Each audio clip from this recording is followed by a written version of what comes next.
South Asia का water war या फिर पानी पर नई सियासत।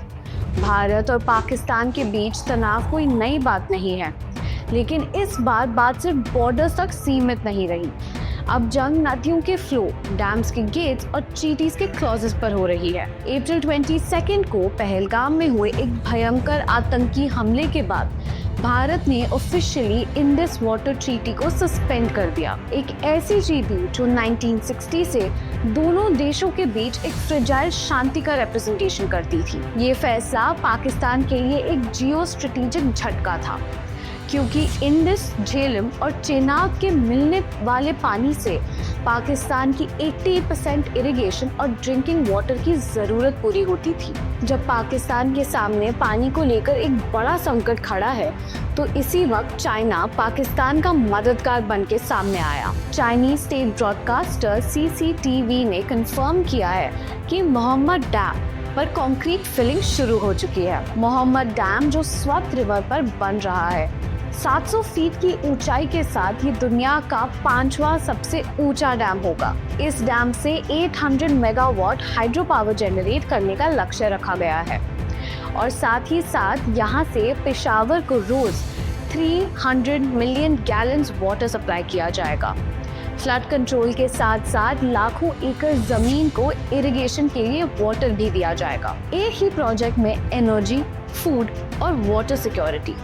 ये डैम पाकिस्तान की मेजर वल्नरेबिलिटीज का एक कॉम्प्रिहेंसिव जवाब है। यानी चाइना पाकिस्तान के सबसे एम्बिशियस वाटर प्रोजेक्ट को फुल थ्रॉटल दे रहा है। ये सिर्फ कंक्रीट का स्ट्रक्चर नहीं है, बल्कि एक जियोपॉलिटिकल स्टेटमेंट है। चाइना की state owned company China energy engineering corporation 2019 से इस प्रोजेक्ट पर काम कर रही है। लेकिन अब जब इंडिया पाकिस्तान के रिश्ते दोबारा बिगड़ रहे हैं और बात पानी पर आ गई है, तो चाइना ने इस डैम की स्पीड डबल कर दी है। क्या ये सिर्फ कोइंसिडेंस है?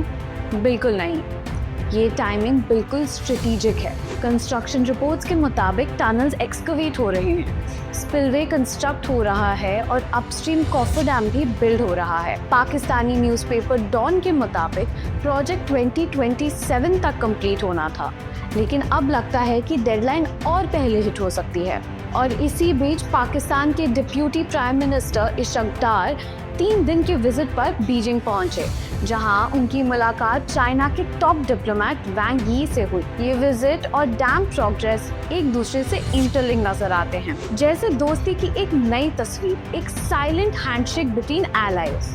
लेकिन ये सिर्फ एक डैम नहीं, ये एक लार्जर पैटर्न का हिस्सा है। मोहम्मद डैम के अलावा भी चाइना पाकिस्तान के मल्टीपल वाटर प्रोजेक्ट्स में डीपली इन्वॉल्व है, जैसे कि डियामर भाषा डैम, जहां चाइनीज फंडिंग और इंजीनियरिंग बड़े स्तर पर इन्वॉल्व है। ये इंफ्रास्ट्रक्चर डिप्लोमेसी नहीं, ये स्ट्रेटेजिक मसल बिल्डिंग है। अंत में एक सवाल उठता है, क्या अगला युद्ध पानी को लेकर होगा? पाकिस्तान चाइना के साथ वाटर डिप्लोमेसी पर काम कर रहा है, क्योंकि पाकिस्तान जानता है कि भविष्य में अगर भारत पाकिस्तान के बीच जंग हुई तो सबसे बड़ी समस्या पानी की ही होगी। अगर हाँ, तो मोहम्मद डैम एक इंजीनियरिंग मार्वल के साथ साथ एक जियोपॉलिटिकल मॉन्यूमेंट बनकर उभरेगा। एक ऐसा सिंबल जो बताएगा कि साउथ एशिया में अब लड़ाई सिर्फ जमीन के टुकड़ों पर नहीं, बल्कि नदियों के रास्तों पर भी होगी।